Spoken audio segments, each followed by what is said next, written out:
नमस्कार, आप देख रहे हैं स्पेशल रिपोर्ट। आपके साथ मैं हूं अंजना ओम कश्यप। जिस उत्तर प्रदेश में कभी मोदी योगी की जोड़ी की गूंज थी, वहां आज बुआ भतीजे के जयकारे के नारे लग रहे हैं और इसीलिए बीजेपी डरी सहमी हुई है। खतरे की घंटी उनके लिए इसलिए है क्योंकि अखिलेश और मायावती की बढ़ती नजदीकियां बीजेपी को परेशान कर सकती है। या तो विश्वास में रहने की बजाय हम लोग इन सब दोनों चुनाव एक सबक हैं और इसकी समीक्षा आवश्यक है, जिससे भविष्य में हम लोग बेहतर प्रदर्शन कर सकें।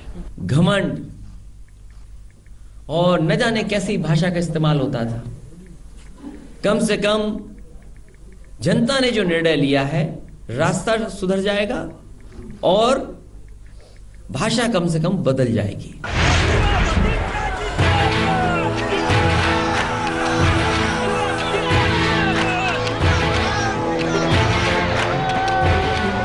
बदल गया, बहुत कुछ बदल गया। 24 घंटे के भीतर यूपी की राजनीति में चाल, चरित्र और चेहरे की रंगत बदल गई। गोरखपुर और फूलपुर का किला ढहने के बाद यूपी के मुखिया योगी आदित्यनाथ की बॉडी लैंग्वेज बदल गई, तो बीजेपी के दो गढ़ों को ध्वस्त करने के बाद, जीत का परचम फहराने के बाद अखिलेश यादव का कद बढ़ गया। बहुत बधाई, लेकिन जब जीत हासिल की है तो हमें और आपको बहुत अनुशासन में और हमारी आपकी भाषा, व्यवहार, बातचीत, एक दूसरे के प्रति लगाव, एक दूसरे का सम्मान, ये हमें और आपको मिलकर करना पड़ेगा।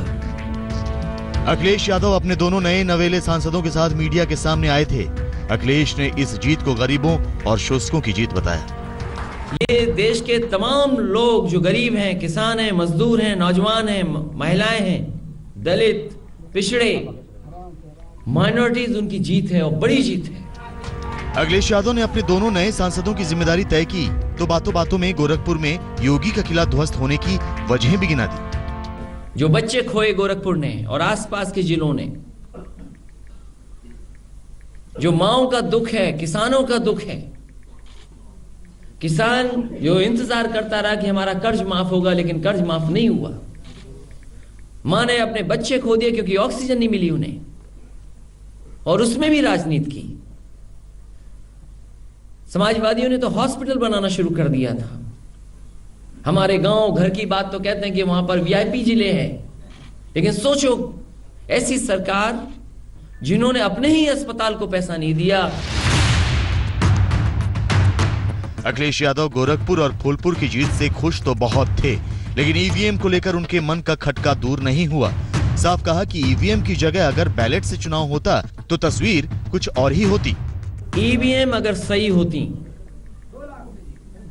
और ईवीएम ने अगर समय खराब न किया होता, ईवीएम इतने बड़े पैमाने पे खराब न होती, तो समाजवादियों की जीत और ज्यादा बड़ी होती। अखिलेश यादव लखनऊ में अपनी जीत सेलिब्रेट कर रहे थे तो पार्टी के कार्यकर्ताओं को अनुशासन और संयम का पाठ पढ़ा रहे थे। तो वहीं उनकी इस जीत में पर्दे के पीछे अहम भूमिका निभाने वाली मायावती चंडीगढ़ में बीजेपी और कांग्रेस की धज्जियां उड़ाने में लगी हुई थी। बीजेपी व इनके एनडीए की सरकारें बनी हैं तो तब से इन्होंने अपनी जातिवादी, संकीर्ण, सांप्रदायिक व पूंजीवादी सोच के तहत चलकर पूरे देश में दलितों का बड़े पैमाने पर शोषण व उत्पीड़न आदि कराया है।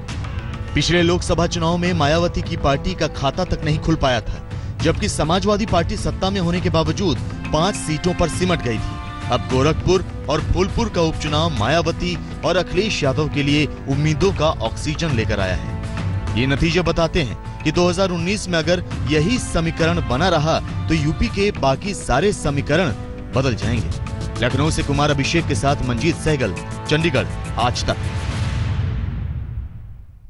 फूलपुर और गोरखपुर के चुनावी नतीजों के बाद बस एक ही सवाल गूंज रहा है और वो ये कि क्या मायावती, अखिलेश और राहुल गांधी एक साथ 2019 के लिए आएंगे। उनके साथ आने का मतलब ये है कि बीजेपी की परेशानी बढ़ सकती है। 25 साल पुरानी दुश्मनी बुला दी अखिलेश ने, बीते दिन मायावती से मिलने चले गए। यह तस्वीर 25 साल पहले 1993 की है। इस तस्वीर ने 25 साल पहले यूपी की सियासत की तस्वीर बदल कर रख दी थी। और ये तस्वीर कल रात की है। ये तस्वीर भी यूपी की सियासत की तस्वीर बदल सकती है। इस तस्वीर में समाजवादी पार्टी के मुखिया अखिलेश यादव हैं। ये तस्वीर उस वक्त की है जब अखिलेश यादव बीएसपी सुप्रीमो मायावती के साथ बैठक करके बाहर निकले थे।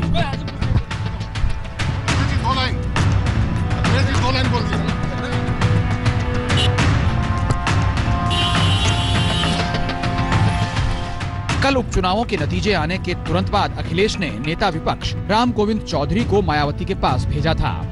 मायावती ने गाड़ी रोककर राम गोविंद चौधरी से मुलाकात की। चौधरी ने अखिलेश का संदेश पहुंचाया कि वो मिलना चाहते हैं। मायावती ने शाम को अखिलेश को बुलावा भेजा, साथ ही उनकी गाड़ी को एस्कॉर्ट करने के लिए अपनी गाड़ी भी भेजी। शाम 7:25 पर अखिलेश मायावती के घर पहुंचे। 1 घंटे 5 मिनट तक दोनों की मुलाकात हुई, बात हुई। इस बातचीत में अखिलेश के साथ राज्यसभा सांसद संजय सेठ थे, तो मायावती के साथ सतीश चंद्र मिश्रा और देश के तमाम बड़े नेताओं ने भी बधाई दी। मैंने उनको भी धन्यवाद दिया, और जो अगर बड़े थे तो मैंने उनसे कहा कि हम लोगों को आशीर्वाद बना के रखें। नेताजी को उससे भी मैंने बधाई दी है, नेताजी ने भी हम लोगों को आशीर्वाद दिया। बड़े नेताओं को भी हमने धन्यवाद, आशीर्वाद या मुबारकबाद दी, तो उस हिसाब से हमने उनसे बातचीत की है। बीएसपी और समाजवादी पार्टी की जुगलबंदी का नतीजा उपचुनावों में जीत के रूप में सामने आया, तो इसके साथ सवाल भी उठे कि क्या 2019 लोकसभा चुनाव में भी ये जुगलबंदी दिखाई देगी। जवाब अखिलेश ने दिया। लोग पुरानी बातें याद दिला रहे थे, लेकिन कभी कभी कुछ पुरानी बातें भूलनी पड़ती हैं, और हमारा, आपका और समाजवादियों का कभी किसी के प्रति व्यवहार खराब नहीं रहा होगा। यही कारण है कि आज हम लोगों के संबंध सबसे अच्छे हैं। अखिलेश यादव ने 1995 के स्टेट गेस्ट हाउस कांड को भूलकर आगे बढ़ने की बात कही, तो चंडीगढ़ में मायावती ने भी दलितों के साथ साथ पिछड़ों की बात करके इशारों में बहुत कुछ कह दिया। ये पूरे देश में एक ध्यान होकर यहाँ सर्व समाज में से खासकर दलितों, आदिवासियों, पिछड़े वर्गों, मुस्लिम व अन्य धार्मिक अल्पसंख्यकों, इन सभी लोगों को बीजेपी व अन्य विरोधी पार्टियों की गलत नीतियों व गलत कार्य प्रणाली के बारे में इन्हें जागरूक व तैयार करके फिर इनके जरिए यहाँ सभी जातिवादी, संकीर्ण, सांप्रदायिक व पूंजीवादी पार्टियों को केंद्र व राज्यों की सत्ता में आने से रोकना होगा। 1993 में उस वक्त समाजवादी पार्टी के मुखिया मुलायम सिंह यादव ने तब के बीएसपी सुप्रीमो कांसीराम से हाथ मिलाया था। उस वक्त बीजेपी हिंदुत्व और मंदिर मसले को लेकर यूपी में प्रचंड बहुमत का सपना देख रही थी। तब समाजवादी पार्टी और बीएसपी के गठबंधन ने बीजेपी के अरमानों की हवा निकालकर पूर्ण बहुमत की सरकार बनाई थी, लेकिन ये गठबंधन 1995 में स्टेट गेस्ट हाउस कांड के बाद टूट गया। ऐसा टूटा कि दूर दूर तक जुड़ने की कोई उम्मीद नजर नहीं आती थी। अखिलेश यादव ने मायावती और समाजवादी पार्टी के रिश्तों के बीच खड़ी 25 साल पुरानी दीवार ढाने की पहल की। मायावती को राजनीति में बहन जी का उपनाम मिला, लेकिन अखिलेश ने उन्हें बुआ जी का नया संबोधन दिया। और हम पत्थर वाली सरकार के बारे में बात नहीं करना चाहते,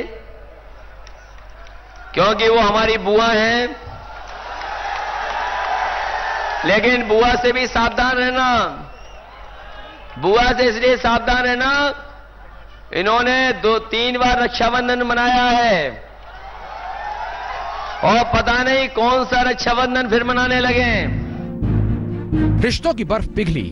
अखिलेश और मायावती तो आपस में नहीं मिले, लेकिन दोनों के दूतों ने समझौता किया। समझौता ये कि समाजवादी पार्टी बीएसपी के राज्यसभा प्रत्याशी को जितवाएगी, बदले में मायावती गोरखपुर और फूलपुर लोकसभा उपचुनावों में कोई प्रत्याशी खड़ा नहीं करेंगी।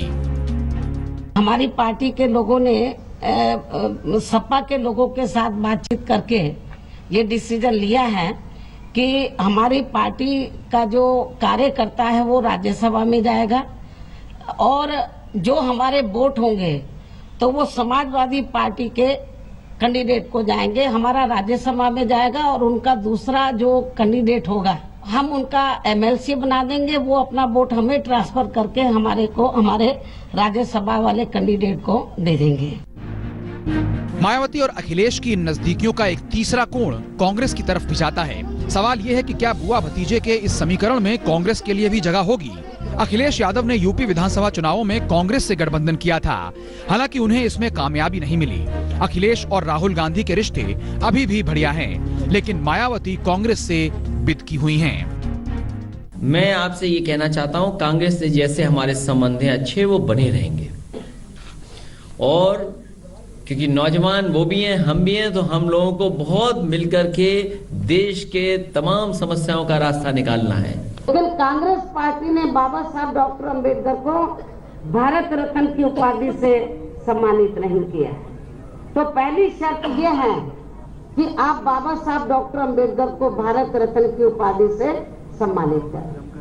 और दूसरी शर्त हमारी ये है कि सेंटर में कांग्रेस पार्टी की सरकार के चलते हुए ही, उनकी सरकार के दौरान ही पिछड़े वर्ग की जो मंडल कमीशन की रिपोर्ट है वो आ गई थी, लेकिन कांग्रेस पार्टी ने मंडल कमीशन की रिपोर्ट को लागू नहीं किया। तो हम ये चाहेंगे कि आप मंडल कमीशन की रिपोर्ट को लागू कर दें। बहरहाल गोरखपुर और फूलपुर में उपचुनावों के बाद सियासी फिजाओं में यूपी में महागठबंधन की चर्चाएं शुरू हो गई हैं। बुआ और भतीजे की कामयाबी को लेकर नारे गढ़े जा रहे हैं। उधर बीजेपी के खेमे में खलबली है। सच भी है कि अगर समाजवादी पार्टी, बीएसपी और कांग्रेस 2019 में एक साथ आ गए तो बीजेपी को यूपी में नाकों चने चबाने पड़ सकते हैं। कुमार अभिषेक के साथ शिवेंद्र श्रीवास्तव, लखनऊ, आज तक।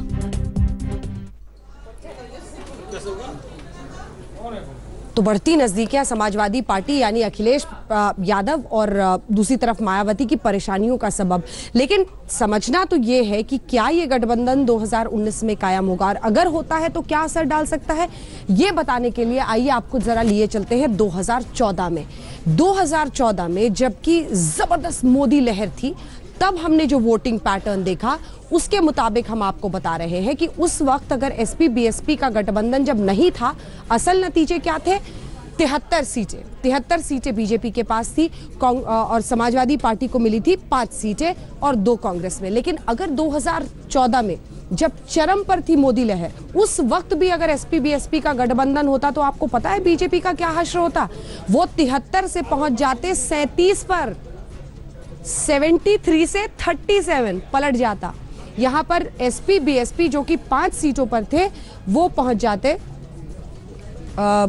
41 पर, और कांग्रेस एसपी और बीएसपी का अगर गठबंधन होता तो ये पहुंच जाते 56 पर। तो चलिए अब आपको हम बता रहे हैं कि किस तरह से बीजेपी प्लस के पास 73 के बजाय 24 सीटें आती, और इसी के साथ अब हम आपको बता रहे हैं वोट परसेंटेज कि आखिर बीजेपी प्लस को कितना और तीनों के गठबंधन का क्या मतलब होता। वोट परसेंटेज देख रहे हैं आप, बीजेपी 43 पर अटक रही है और 50% के करीब पहुंच रहे हैं अगर एसपी बीएसपी और कांग्रेस का गठबंधन हो जाए। अब चलिए आपको बताते हैं 2014 लोकसभा चुनाव में जो वोट प्रतिशत है वो क्या है बीजेपी प्लस के लिए। 43.63% है, एसपी के पास 22.35, कांग्रेस को 7.53% और बीएसपी को 19.77। इसी के साथ हम एक ब्रेक के लिए रुक रहे हैं, लेकिन क्या 2019 में मोदी को सबसे बड़ी चुनौती इसी उत्तर प्रदेश से मिलेगी? हम दिखाएंगे आपको एक छोटे से ब्रेक के बाद। देखते रहिए स्पेशल रिपोर्ट। 100% का 2019 में नरेंद्र मोदी ने कुछ राज्यों में कमाल किया था। आप देख रहे हैं स्पेशल रिपोर्ट। एक बार फिर न्यूज रूम से मैं अंजना ओम कश्यप आपके साथ। क्या 2019 में वही हो पाएगा जो 2014 में 100%? गुजरात, राजस्थान, कई राज्यों में पूरी सीट्स हासिल कर ली थी बीजेपी ने। क्या इन राज्यों में एंटी इनकम्बेंसी तो नहीं आ जाएगी? क्या मोदी का जादू बरकरार रहेगा? क्या गठबंधन अगर ऐसे होते हैं अलग अलग राज्यों में परेशानी बढ़ेगी? देखिए ये रिपोर्ट।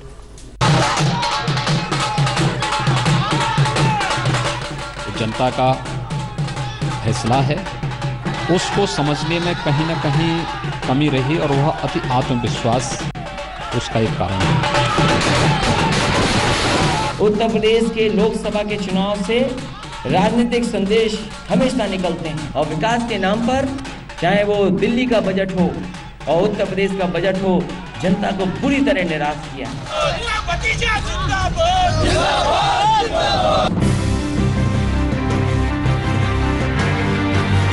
जनता ने जो निर्णय लिया है, रास्ता सुधर जाएगा और भाषा कम से कम बदल जाएगी। Bharatiya Janata party and company के लोगों ने सन 2014 के हुए लोकसभा चुनाव की तरह ही किस्म किस्म की केवल हवा लुभावनी योजनाओं का ऐलान करके इन्हें गुमराह करना शुरू कर दिया।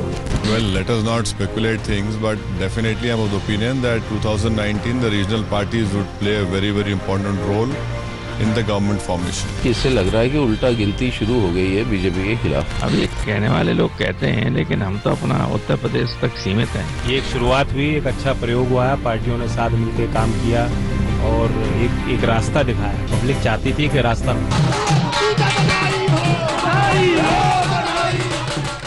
यूपी लोकसभा उपचुनाव में एसपी बीएसपी के गठबंधन ने सीएम और डिप्टी सीएम की सीटों पर हाथ साफ किया तो 2019 के लिए नई पॉलिटिक्स शुरू हो गई। बुआ और भतीजे की राजनीति ने यूपी में डबल धमाका किया।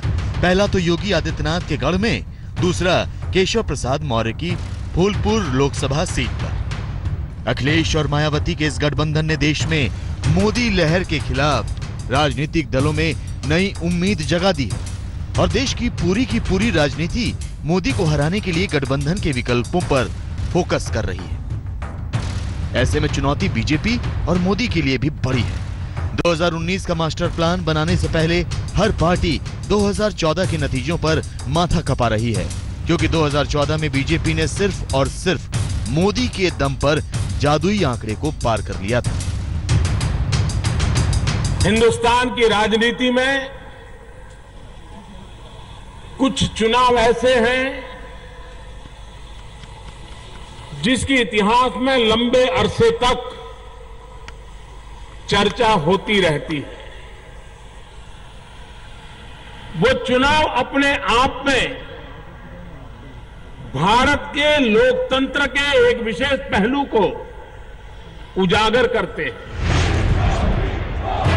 अपने दम पर 2014 लोकसभा चुनाव में 282 सीटें जीतने वाली बीजेपी ने कई राज्यों में तो क्लीन स्वीप ही कर दिया था। ऐसे में बीजेपी के लिए 2019 की सबसे बड़ी चुनौती उन राज्यों को बचाए रखना है जहां उसने मोदी के नेतृत्व में 100% लोकसभा सीटें जीती थी।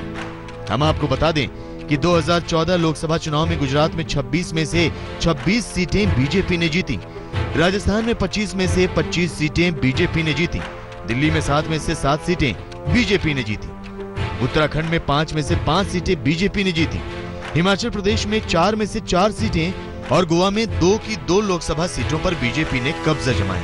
भारतीय जनता पार्टी और प्रधानमंत्री मोदी जी के खिलाफ एक आंधी सी चल रही है, क्योंकि इन्होंने आम आदमी, गरीब, किसान, नौजवान को जिस तरह का ठेस पहुंचाया है, उसका गुस्सा इस सरकार के खिलाफ इन बायपोल्स में नजर साफ तौर से आ रहा है। बीजेपी भले ही मोदी के नाम पर सरदार बन रही है, लेकिन हकीकत ये भी है कि 2014 में मोदी के नाम पर 282 का आंकड़ा छूने वाली बीजेपी 4 साल में 272 की दूरी पर पहुंच गई।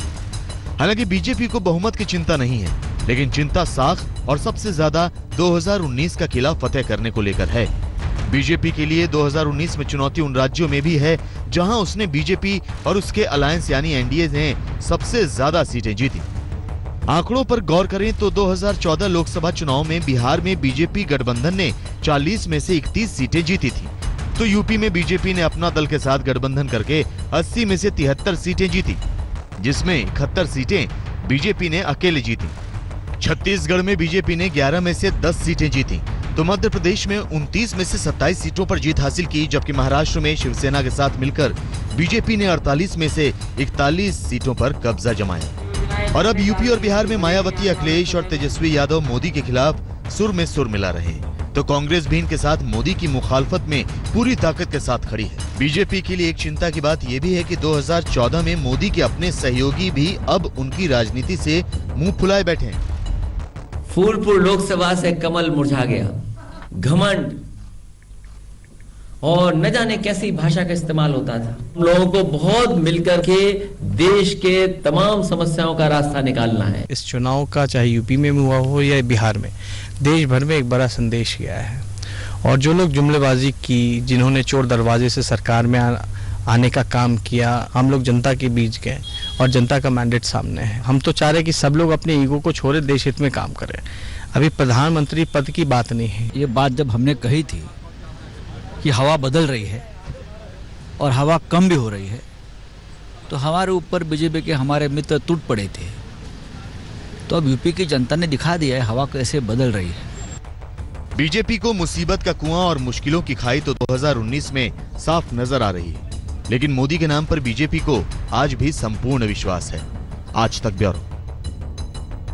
क्या मोदी नाम केवलम ही चलेगा बीजेपी में? क्या मोदी के पास कोई काट है अखिलेश और मायावती की इस जोड़ी के लिए? देखिए। भारत माता की, भारत माता की, वंदे। नौजवान को रोजगार देना है तो विकास से ही। ये 60 साल मेरे साथ मंडे। जीत की आखिरी बाजी तक पूरा दम लगाने का नाम है नरेंद्र मोदी। हर हाल में बीजेपी को जीत की मंजिल तक पहुंचाकर दम लेने का नाम है मोदी। 100 सोनार की एक लोहार की चुनाव में मोदी पर यह कहावत एकदम फिट हो जाती है। लगातार इतनी जीत और सिर्फ विकास के मुद्दे पर जीत, ये हिंदुस्तान की राजनीति में एक नई दिशा दिखाने वाली एक सच्चाई है। उपचुनावों की जीत के शोर शराबे में कहीं कांग्रेस खुश होती है तो कहीं समाजवादी पार्टी और बीएसपी, तो कहीं आरजेडी। लेकिन उपचुनावों की इनकी क्षणिक खुशी पर तब तुषारापात हो जाता है जब मोदी चुनावी समर भूमि में उतरते हैं। देशना सामान्य मानवीना जीवन में बदलाव लावो, भ्रष्टाचार, काला धन, एना सामे कठोर कार्यवाही करता आगल વધવું અને વિકાસના માર્ગ પર આગળ વધવું। क्या हुआ जो बीजेपी दिल्ली में कौड़ी की 3 हो गई थी? मुझे ये तो पता था कि दिल्ली के लोग मुझे प्यार करते हैं, हमें प्यार करते हैं, लेकिन मुझे ये नहीं पता था कि दिल्ली के लोग हम लोगों को इतना प्यार करते हैं।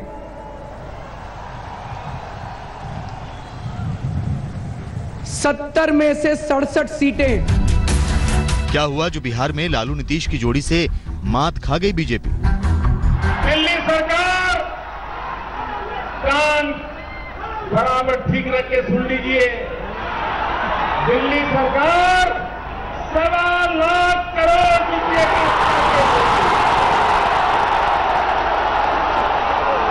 1.25 लाख करोड़ रुपया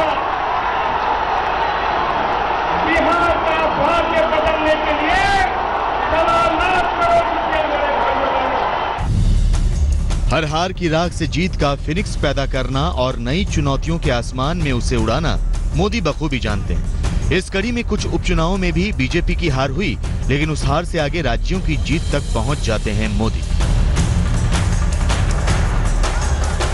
और अब यूपी और बिहार में बीजेपी को झटका लगा तो बीजेपी पर फिर से विरोधी हावी हो रहे हैं। साइकिल, हाथी, लालटेन सब के सब मोदी को उपचुनाव में अपनी जीत से चिढ़ा रहे हैं। लेकिन बीजेपी को आज भी विश्वास है कि भले ही योगी के गढ़ में हार गए, भले ही केशव प्रसाद मौर्य की सीट पर हार गए, बिहार में नीतीश के गठबंधन के चलते भी हार गए, लेकिन 2019 तो सिर्फ मोदी का होगा और मोदी नाम केवलम होगा। हमारे लिए कोई दिक्कत नहीं होने वाली। मोदी जी सबका विकास सबका साथ लेके चल रहे हैं। तो ये उपचुनाव है, उपचुनाव से कोई नतीजा नहीं निकलना चाहिए। थोड़ी कहीं हम लोगों के सोचने में, हमारी पार्टी को सोच समझ में भी थोड़ी अंतर्गत स्थिति आई थी और इसलिए वो गलतफहमी में न रहें। अगली सरकार भारतीय जनता पार्टी लेड बनेगी और उसका पूरा सिनेरियो बिहार में हम लोग देख रहे हैं। ये रिजल्ट निश्चित रूप से हम लोगों के लिए एक चिंतन का विषय है कि इतने सारे काम हुए हैं।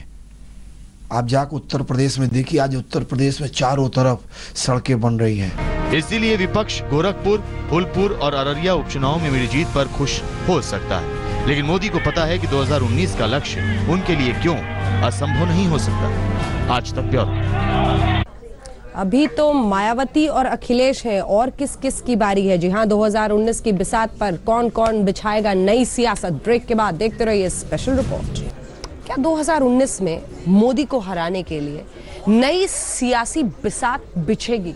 क्या असम से लेकर पश्चिम बंगाल, त्रिपुरा, ऐसे तमाम राज्यों में नए सिरे से क्षेत्रीय पार्टी आपस में अखिलेश और मायावती की तरह जुड़कर मोदी को टक्कर देंगे? राजनीति संभावनाओं का नाम है। मायावती और अखिलेश का गठबंधन हुआ तो दूसरे राज्यों में भी संभावनाओं की उम्मीदें और आशंकाएं शुरू हो गई हैं। ऐसे में सोनिया गांधी की डिनर पॉलिटिक्स से छोटे दलों के गठजोड़ की संभावनाएं और बढ़ रही हैं। अब सवाल यह है कि 2019 में क्या मोदी के खिलाफ नया गेम प्लान बन सकता है? ऐसे में 4 राज्यों पर नजर जाती है जहां सियासत की नई परिभाषा गढ़ी जा सकती है। सबसे पहले बात असम की करते हैं। 2014 लोकसभा चुनाव में असम में बीजेपी को सीटें 7 और वोट 36.86% मिले थे, तो कांग्रेस को सीटें 3 और वोट 29.90%। AIUDF को 3 सीटें और 14.98% वोट मिले। कांग्रेस और AIUDF का वोट प्रतिशत जोड़ा जाए तो 44.88 होता है। अगर दोनों का गठबंधन होता है, बीजेपी के लिए मुश्किल हो सकती है। और अगर त्रिपुरा में कांग्रेस और CPM के बीच गठबंधन हो जाए तो बीजेपी के लिए यहां भी मुश्किल हो सकती है। विधानसभा चुनाव में भले ही बीजेपी ने CPM का किला ढहाया है, लेकिन 2014 लोकसभा चुनाव का गणित कुछ और ही कहता है। 2014 लोकसभा चुनाव में बीजेपी को 0, कांग्रेस को 0 और CPM को 2 सीटें मिली थी। We try to have regular meetings with, we call them like-minded parties. Okay. To see if we can work together. We have worked together in the past. If we really think and care for the country, then we should think, local other difference, which really deal with state politics. ऐसे ही अगर पश्चिम बंगाल में नया समीकरण बने तो 2014 आम चुनाव में बीजेपी 2, कांग्रेस 4, CPM 2 और ममता बनर्जी की TMC ने 34 सीटें जीती थी। अगर 2019 में TMC, CPM और कांग्रेस से गठबंधन कर ले तो बीजेपी को 2019 में मुश्किल हो सकती है। विरोधी अब 2019 में मोदी से मुकाबला करने के लिए महागठबंधन का विकल्प भी तलाश रहे हैं। अब देखना यह है कि 2019 में होता क्या है। आज तक ब्यूरो। इसी के साथ स्पेशल रिपोर्ट में न्यूज रूम से इतना ही, लेकिन चलते चलते आपको याद दिला दे, आज तक के ऐप को जरूर डाउनलोड करें। तमाम खबरों को विस्तार से aajtak.in पर पढ़ें और YouTube पर न्यूज तक को सब्सक्राइब करें। देखते रहिए आज तक। लेटेस्ट खबरों के लिए यूं ही देखते रहिए आज तक, और इस वीडियो के पसंद आने पर लाइक, शेयर एंड सब्सक्राइब करना ना भूलें।